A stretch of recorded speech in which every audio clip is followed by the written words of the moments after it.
Good morning, I'm Chris Fox. Welcome to the Q&A section of 12 Weeks to a Trilogy.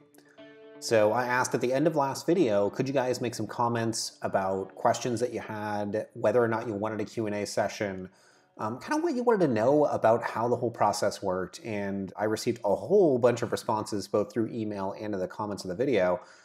In this video today is the result of that. So the first thing that became abundantly clear is you guys aren't letting me off the hook. Just because I didn't finish the trilogy in 12 weeks doesn't mean that I don't get to show you, or don't have to rather show you, the end of the trilogy. You wanted an update, you wanted to know how the writing was going, so I will have a brief segment that'll be the next segment showing you kind of where I'm at with that. I've got some interesting news. And then after that, we're just going to leap right into the questions. There were quite a few popular ones, so I am picking the 4 or 5 most popular questions and answering those. And then next week, finally, I get to move on to the next video, and we'll talk about that in the end of this one. So anyway, without further ado, let's go ahead and jump into the next section.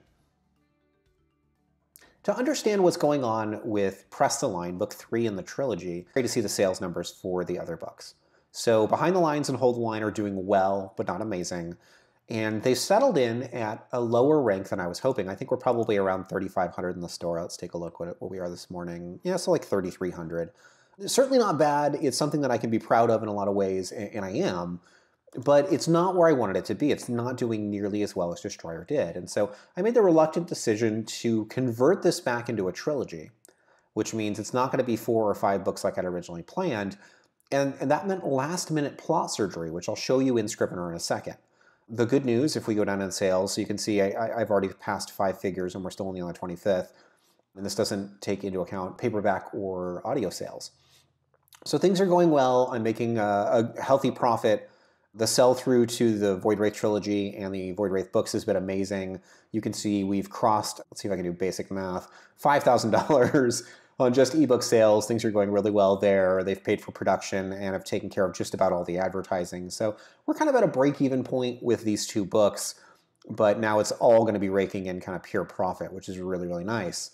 But that said, I still do want to convert it into a trilogy, and so here's what I had to do. I came back into this document, and because I had only put the chapters in that I'd written for Nolan and Burke, and those aren't changing, it was as simple as writing a pitch D. I came down here, and I looked to see what needed to be resolved, and then I wrote almost 2,000 words resolving all this. So I built new plot lines. Originally it was going to be Takkan and Carr went to the Aussie homeworld as sort of, buddy cops taking over that planet and bringing them into the war, which could have been interesting, and I think I would have enjoyed it. But really, if we want some resolution with Carr, it needs to be Carr and the Empress. And so I had a plot line, a new plot line I built that is Carr and Zakana. And then I was originally going to have Fizgig and Takar be their own plot line, and I made some changes to that, and I abbreviated that. So I just kind of went through and answered a lot of these questions in this brain dump down here, this pitch D, and it went on longer than I thought it would. But when it was finished, what I was able to do is start dropping in chapters just like I did with Nolan's plotline. So the very first chapter that involves Carr is the Summit, and I started writing that, and I just went through them, and I think yesterday ended up in Reunited. Yeah, Reunited. So I'm like halfway through that chapter, and you can see each chapter only has like a paragraph or 2 explaining what it's going to be about, and this is being pulled from that pitch D. It's amazing to me that I was able to modularly do this. It was like pulling a carburetor out of an engine and replacing it. I just seamlessly changed out the rest of the plots in the book, and I'm now going to be able to end this in 3 books. And had I done this in my traditional methodology and it had just been one cohesive plot, I don't think I could have done that. I think I probably would have had to write the 4 books. So this method continues to be really powerful. By the end of this weekend, you're watching this probably on Friday, by Sunday I should be done with the first draft of this book, and then by the Friday after that it'll be edited and delivered to Tammy. So that's where the book stands. The trilogy is going to get finished, and then I will be moving on to my next project. Let's see if I have that available. I do. So this is my mock-up of my cover. It's, Space Mages, basically. I had a really good plot for making this work, and I just took it and I ran with it. So I've kind of written up my first pitch A for my new series, and I'm excited about writing it. It's not necessarily the most marketable thing. Some people will tell you that space fantasy is hot right now, and I guess maybe it is. But I'm not writing this to market per se. It's going to be gripping. It's going to have a good cover. I think I've got a pretty good chance of selling some books. But I'm doing it because I'm really, really excited about writing it. And you guys will hear about that in future videos and probably in the newsletter. So anyway, that's what I'll be working on next. Now let's jump into the questions that were asked this week, and I'll get you some answers. Okay, so we're into the Q&A portion. I am answering 5 questions. The questions were picked based on frequency, how many people are asking them, and also whether or not I felt like answering it. So first question, please let us know what you've learned from doing this challenge and what you did wrong/right. Also, will you release a book about how you did and how we can also do your challenge? I'll answer the second half of that question first. No, I will not be releasing a book that covers the challenge. I don't think I could provide enough value in that book that it doesn't exist in my current writing books, so I can't see a need to do that. I will do a blog post at some point because not everybody likes video, but odds are good that I won't do a book. For the first half of it, what did I learn? It's hard to break down in just one short video segment all the things that I learned. There was a whole bunch of them that you guys have heard about along the way, like writing different plots, the advantages of finishing the second book before publishing the first one so I can make sure I have richer world building. And then also, I think juggling the publication and the writing of books. I've never had to do that before, not quite in this way where I'm still trying to write, but I'm also publishing. And so it taught me a lot about my limitations. And I think going forward, what I learned that'd be most important is that I really should separate the publication and the writing processes.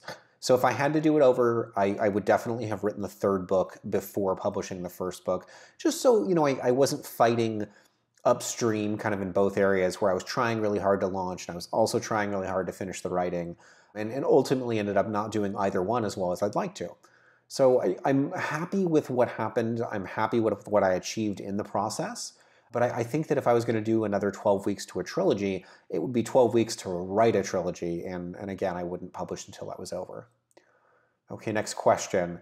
For authors who are just starting out, aka don't have large email lists or a lot of cash to funnel into advertising, what would you recommend? This was by far and away the most popular question. I can't answer it in full here, but I can give you the short version. If you were a brand new author and you were trying to break in today, the number one thing that you should be working on is craft. And you're going to do that by writing books. So if you've got 1 book out, write your second. If you've got 5 books out, write your 6th. Keep writing those books. And every time you launch one of these books, you're doing it on a shoestring budget. Maybe you can't afford a great cover. You can't afford great editing. You can't afford much advertising. Hustle. You need to find a way to make each of those things as good as possible. So start with the cover, and any money that you can scrape up, a tax return, get yourself a second job. I am dead serious to find a way to pay for it, but get yourself an amazing cover. Barter or trade your services in some other area with an editor to get them to edit your manuscript so that it's good enough for publication. If some typos slip through, that's okay. Readers are going to judge you more on story than they are on accuracy. They don't want to see typos, but they'll forgive typos in a great story. So if you're focusing on your craft and you're always improving, if you've got yourself a good cover and you learn how to write a blurb, you can be fairly successful even on a shoestring budget. And then the other thing that you need to do consistently, every single day, is try to be networking with other authors, particularly successful authors in your genre. If you're new, just being around the people that have been at this for a few years and are succeeding, are publishing the kind of books that you want to publish, it's really going to teach you an immeasurable amount of stuff that you never could have guessed. You won't even know what questions to ask, but hanging out with these people is going to answer those questions before you even know they exist. So network with other authors and hustle to get that cover and always be working on craft. That's what you've got to do as a new author. I'll do a longer video on this with some more actionable steps, but that's the short answer. Okay, next, and this one is my favorite version. I just condensed it down into one word, failure. And why I bring this up is I received probably 40 or 50 emails from people kind of consoling me saying, "You didn't fail, Chris." And this makes my eye twitch. It's really well-meaning. It's people trying to make me feel better about things and sort of put a positive spin on the challenge, and I appreciate that. But yes, I failed in the most literal way that you can fail. I set out a specific set of circumstances. I am going to write 3 books in 3 months, and I failed to write 3 books in 3 months. I failed. The problem here, and the reason why I made this one of the questions, is that every single person who wrote to me about failure had the same problem. You all approached failure like it was a bad thing. Like it's embarrassing, like it's going to label me, now I'm a failure, like it's going to impact my psychology or hurt me in some way. It isn't. Failure and mistakes are a very, very necessary part of the process. I'm not a huge sports fan, but I know that in baseball, nobody has a 500 batting average, which would mean failing 50% of the time. It's totally okay to fail, as long as you're learning from that failure and you're trying. I would much rather try 10 things and fail at 9 of them than not try anything because I'm afraid of failure, which is what most people in our society run into. So yeah, I failed and I'm proud of it. Okay, it would be nice to hear your thoughts on engaging with your community on social media. It seems like there are too many communities to focus on and still be able to write. I like Kboards, and they go on to list a few others, but I'm all burned out before I even start. The trick to social media is very straightforward. Pick 1 or 2 platforms that you like. In my case, that's primarily Facebook these days. I spend most of my time on Facebook, either in private communities or like posting on my wall. I will occasionally check in on Twitter. I spend a little time on Reddit, but Facebook is the only thing that I consistently do. What you do should be the thing that you enjoy doing. So if you like Instagram or Pinterest or Twitter or any other social media site that's your favorite, do that. You shouldn't feel compelled to do 6 or 7 social media sites. You shouldn't feel like you have to interact with fans everywhere or to put yourself out everywhere, because if you do, then yeah, you run into the problem where you're not writing.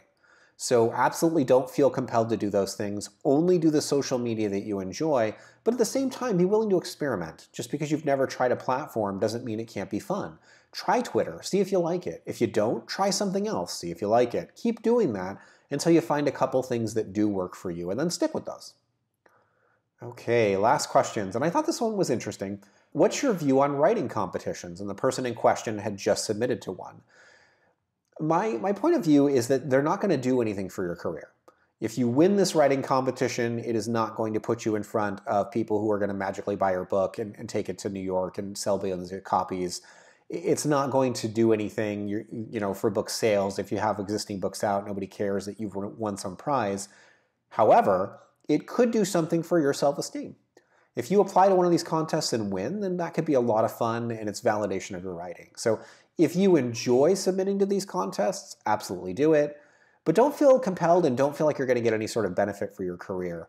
I am a huge, huge, huge proponent of just consistent work. Sit down every day and be writing, and that is the most important thing. And initially, your writing is going to be bad and people aren't going to like it, but you are going to get better through time. And you don't necessarily need a contest to tell you that your writing is good. You need fans. You need people that read your books and say, wow, that was great. When's the next one coming out? All right, guys, that's the 5 questions that I picked for this time around. If you ever want to do a live Q&A, I could probably set this up. So let me know in the comments if you think that'd be useful. What I have planned for next week is the Story Circle, Dan Harmon's Story Circle, because I've been putting that off for like a month. And I really want to get that done. But there were 5 or 6 other videos that you guys suggested that are going to make it to the top of the pile as a result of your feedback last week. So thank you guys very much for sticking with me. I'm going to get back to the writing.